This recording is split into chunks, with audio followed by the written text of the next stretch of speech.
Music producers, it's Curtis King, CurtisKingBeats.com, and you're watching another episode of Critique My Beats. This is a show where you get constructive feedback on your beats meant to build up your empire and not burn your building down. What does that mean? You're never gonna hear critiques like, oh, that beat is trash. Oh, them snares are nipply. You're never gonna hear things that are meant to break down your spirit. I'm trying to build you up and hopefully help you with information that's gonna make you a better producer. Now, producers who would like to have their beats critiqued in this particular series, go to CURTIQUE-MY-BEATS.com and go get more information about all the things that we offer for the different tiers that we have available.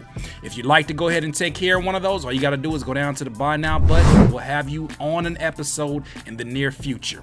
So today we're gonna get to a few different music producers. The first one being MELO World Order, I think, or Money Mellow Music. He says, hi Curtis, really excited to show you these two beats. Been producing for about a year now and feel like I'm starting to put everything together recently and really want to take this down a more serious path.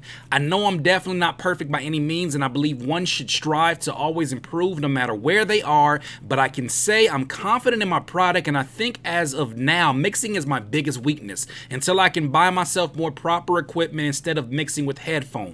Don't have a website, but my SoundCloud is soundcloud.com/Mellow Order. So let's go ahead and listen to the two beats. The first one's called Chaos.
Okay, Chaos. So when I first hear Chaos, the first feelings I'm getting is sort of a Wiz Khalifa vibe. It's an older Wiz Khalifa vibe, but I think it still has a space in today's sound. I think that there's artists who are looking to really have sort of a more trendier sound, because the drums are what give me sort of like more of like the Playboy Cardi sounds. The instruments that you're using sort of give me sort of like that old Wiz Khalifa, Orange Juice and Kush era type sounds. But I think there's definitely a space for it if you're trying to sell your beats. I'm not sure exactly where you want to go with that.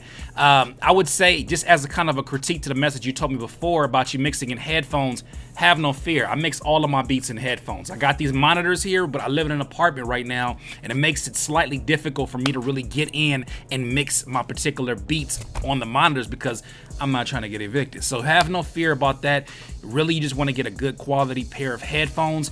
You can go ahead and see this information in terms of what type of headphones I have in my description below. It's in my Amazon link if you want to get the exact ones. These are really good when it comes to like more so the mid frequencies to the high frequencies, hearing the snap of my snare, and then also too, these are good for the low ends and just getting a very balanced signal. So you got to see what works for you. Just don't get headphones with synthetic bass like the Dre beats, because you're not going to get an accurate depiction of your 808s and your bass lines. But as I listen to this, the highlight for me is definitely the drums.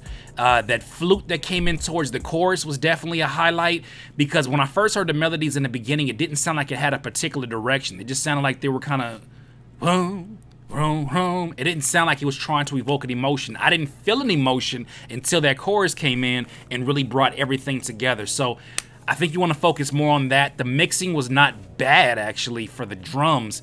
Melodically, I think you just want to get a little bit better sound selection. You already pointed that out, so you don't need to hear that again. Let's go to the second one, Smile.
Okay, so this beat is called Smile. I like this one. I just feel like it's missing an extra oomph to really show that you have ownership of this beat.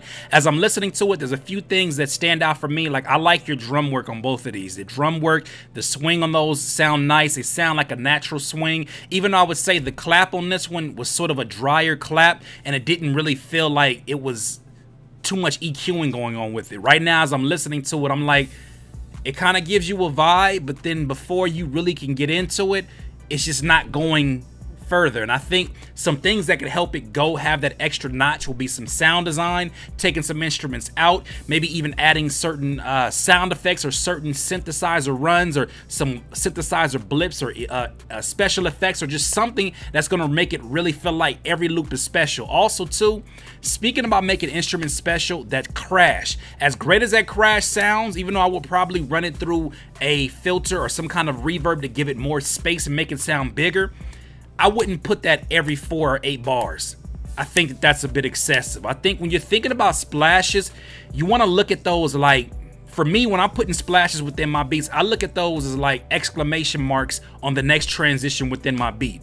So if I have a chorus coming up, that's a great reason for me to put a splash there, right? Or if I have like the first verse of my beat and I want to signify that this is a change that is happening, I put that symbol there or that crash so that people know, yo, this is sort of the exclamation point on this, and this is where things start or even where things end, because sometimes you can even do like a slow velocity climb on some crashes that lead into another crash that shows the rapper or songwriter, oh, this is transitioning to the next portion right now. You can't always rely just on your instrumentation to show that, but outside of that, I mean, I enjoyed it, although I feel like it sounds safe, and I feel like with more time, you're going to take more chances. With more sound design, you'll have more fun. Like, I'm having so much fun right now sound designing my beats because I realize that there are no rules. And I realize that as much as we want to kind of stay with the groove because we got a nice groove going, sometimes you got to jump up out that groove for a second just to let people know a human being is behind the production of these beats. But either way, 2 dope beats. Your information is soundcloud.com/MELO World Order. Thank you for sharing that. Let's go to the next producer. Okay, we got a lot going on in this email. What's good, Curtis? Here's the beat. You've been producing for 6 years. Your name is MACARONIDRIP. Mac, aka MACARONIDRIP. Okay. For about 6 years, you've been producing in Ottawa, Canada. 4 years ago, I started making rap, hip-hop, trap, pop instrumentals. I just recently started trying to sell my beats and posting on YouTube. I make videos on my phone. Okay, good. Well, let's listen to this Rich the Kid, Famous Dex, J. Critch type beat by MACARONIDRIP. Drip, drip.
Okay, Macaroni, drip, drip, drip, drip, drip. So you gave us a beat that I don't know if it has a title, but you do have it for sale. So as I'm listening to this, I definitely like the pattern, the rhythm that you have with the drums. However, this thing sorely lacks melodically. You know, I know that's part of some of the vibes of the new beats where they're like very minimal in the instrumentation. And so this sort of becomes something where you need the artist to be on this. But when you're trying to sell beats, nothing separates this from the next beat that only has 1 or 2 melodic elements to it. And when you're trying to separate yourself, you cannot. It's like producers will make a beat and say, well, it sounds like something that Famous Dex rapped over on this project. Yes, but see, you don't know what the politics of that song was and how that song was made. That song could have been a favor for a producer. That song could have been a producer who made a beat and they were in such a vibe that a hook came at the same time. You can't expect to re-engineer or try to reverse engineer that process with somebody who has never been in a session with you. As I'm listening to this, the melody, if I didn't know the style of music that you're doing, because I know all of these artists that you mentioned, I know they do rap over stuff like this. If I didn't know the sound, I would think that you're being lazy melodically. I would think that you're just kind of relying upon your drums driving you throughout the whole thing. And I don't think that's beneficial to your customers. I don't think that's beneficial to you, because you show so much promise within the drums that lets me know you have the energy to put it within your beat. You're just not putting into the melody, at least not within this one. So I would have liked to hear more transitions. I like the sound design that you did on the chopping for the melody, but I would have liked to hear at least one more other element. Maybe, you know, I don't know if some Rhodes or maybe like a flute or just something that shows me that there's more than just one melody going on through the whole thing. I cannot imagine somebody wanting to listen to this for 3 or 4 minutes, not because it's not a dope beat, it's a dope vibe. Like, I could see this being like great transition music for a reality TV show. Right between a scene where somebody's like walking out and at like 4 a.m. in the morning or 5 a.m. when the sun first comes out, and they're just kind of like walking and being really reflective, and they do sort of those voiceover on reality TV shows do. I can see this being in the background of that, right? Or I can see this being like somebody showing off all their jewelry or showing off their house, like back in the day they used to have the MTV Cribs. I can see this being played on there, but I don't know, man. I think that you want to put just as much energy as you're putting into your drums, into your melody. And speaking of the drums, the only issue I had, because I like the way that clap sound, is that the 808 probably could have used a lot more love on the low end. You want to go ahead and tweak those EQ on the low end, bring more sub out of that, because if that's what you're relying on in this beat, you got to make sure that that's fire. If you put anything else and you're going to put that as the focus, you better make sure that is fire. To the point where it's like, yo, man, it's really simple, but them drums, ugh. Or it got to be vice versa. You got to figure out the balance. But thank you for sharing your information. Your SoundCloud is soundcloud.com. MACARONIDRIP 59. Your Airbit is airbit.com. MACARONIDRIP. Use me as a tag. I don't mind. Anyways, let's go to the next producer. I think you just left with one beat. Yes. All right. Hey, Curtis. I'm a producer from Germany, and I just started out taking this beat making thing serious. That means I'm getting consistent in terms of producing stuff every day. For many years, I was trying to do something every few months. At the moment, I'm building up a beat catalog, 40 to 50 beats, so I can upload them and try to sell them. What do you think about my chances to be successful? I know it's hard to tell with only one beat to listen to, but I couldn't afford more. Would be great if you give me some tips for my mixing. I'm still figuring out how to get that low end right. Ain't we all? My biggest problems are my bad room acoustics and neighbors, so I decided to primarily mix with headphones. Thank you in advance, and thanks for your great content on YouTube. Greetings from Germany. Love to Germany. So, my friend Chris, let's go ahead and listen to this beat called Long Ago. I think you sent me 2 emails, but let's go ahead and listen to Long Ago.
Yo,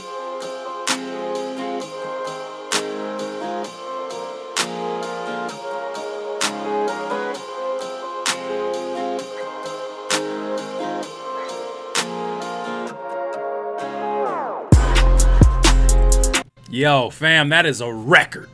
That is a record. Some people make beats and some people make records that are just asking for lyrics to be applied to them. That is a record. What is this called? Long ago? That is a record. Great work all the way around. Everything from, I don't know if that's a sample or if that's you actually playing those guitars. It sounds like it might be like a melodic loop. Whatever it is, to me, you could make a cross hybrid of trap and pop together, and I think you would see a lot of sales. If you have beats like this ready, you're going to make sales. You just got to make sure you get in front of the right people and make sure that you market your beat the right way.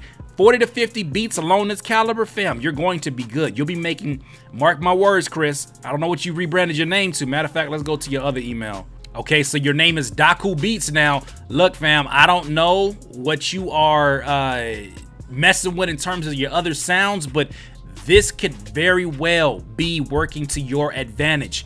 Keep going with that, man. So the things I enjoyed the most, like I said, the guitars, that chord progression in the beginning was really nice. I wasn't expecting that third chord in the particular order. The drums were good. I like that snare was present. The kick was nice. The hi-hats were crispy.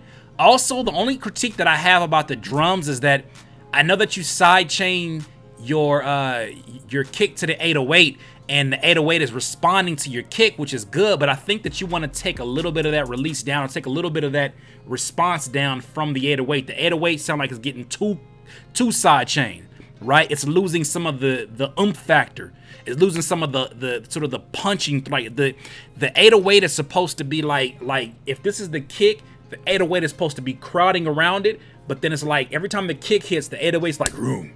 Right? But right now you got it to where the kick comes in and 808's not even touching the kick. It's just like, this is weird. I'm making hand puppets. But you get what I'm saying, is that you want to take down some of that reaction or some of the effect of the side chaining. But outside of that, that was a really dope vibe.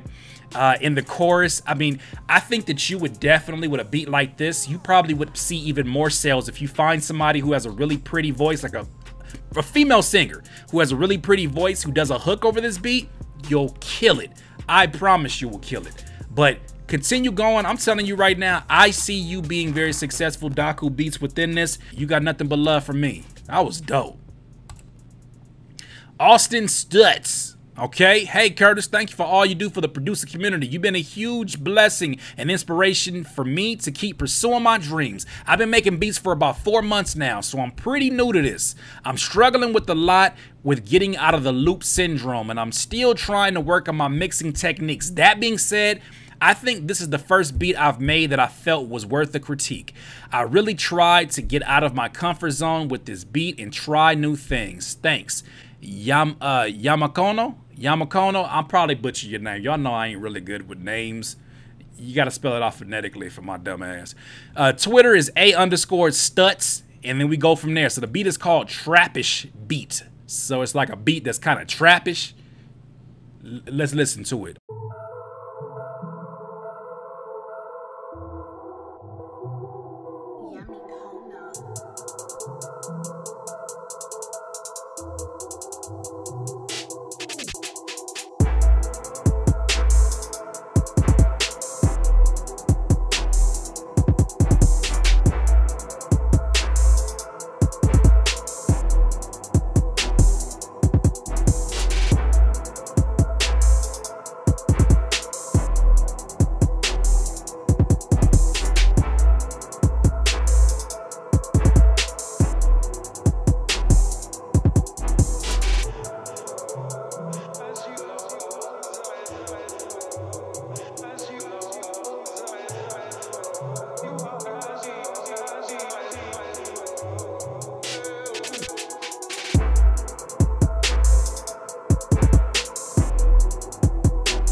Okay.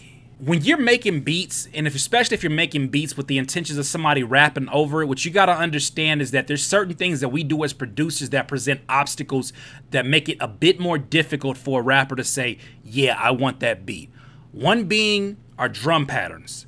Because a lot of rappers build their energy off of the drum patterns, off of our lead sounds, off of the amount of sounds, off of the lack of sounds, off of their ability to build melody over the sounds, over how hard the drums hit, how well it's mixed. There's a lot of elements that we have that we're responsible for that if we do not take responsibility for, they are going to abandon the beat and go to the next person or the next email.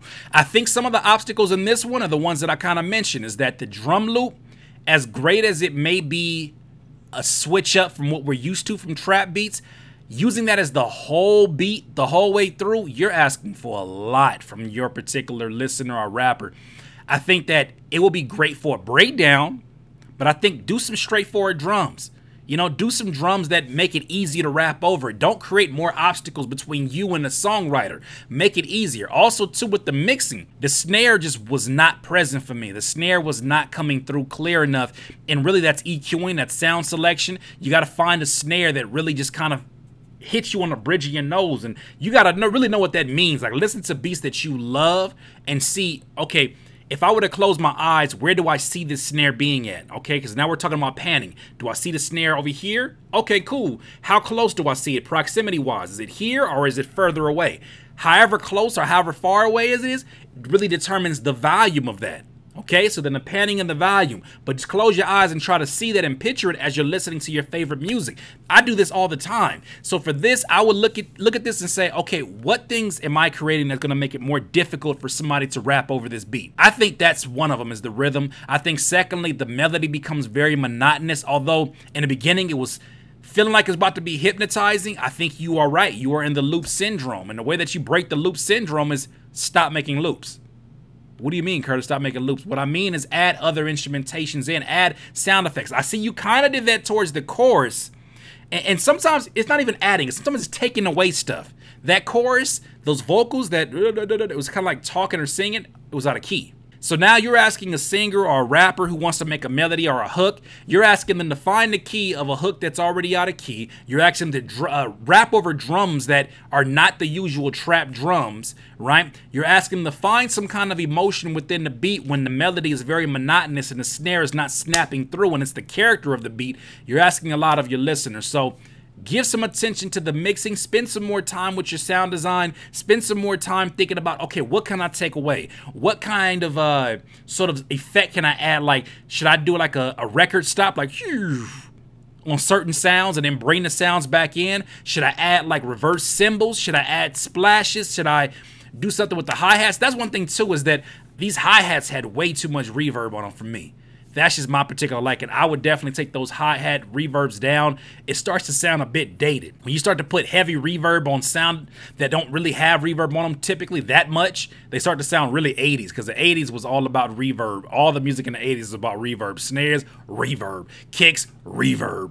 They were doing weird things like finding how to record sounds inside of a toilet and get natural reverb. We're not doing that in 2018, so you got to be careful on that. But either way, man, keep pursuing your dreams. Keep trying to break that loop syndrome. The way you do it, take some things out. Force yourself to add something else. Force yourself to add more instruments on top that makes sense. If they don't sound good, guess what? You can make another beat, or you can save this when they come back to it.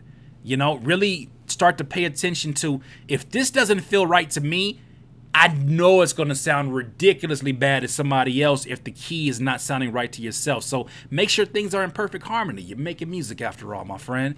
Either way, your Twitter is _Stutz, STUTZZ.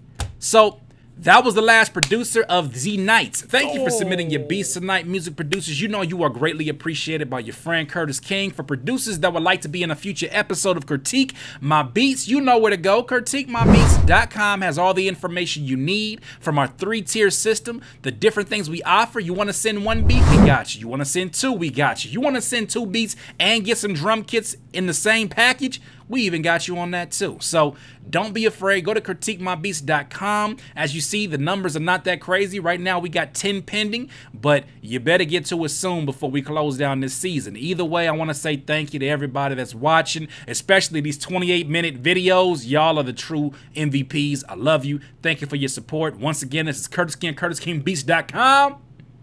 Peace. Please subscribe to the channel below, Curtis King, CurtisKingBeats.com.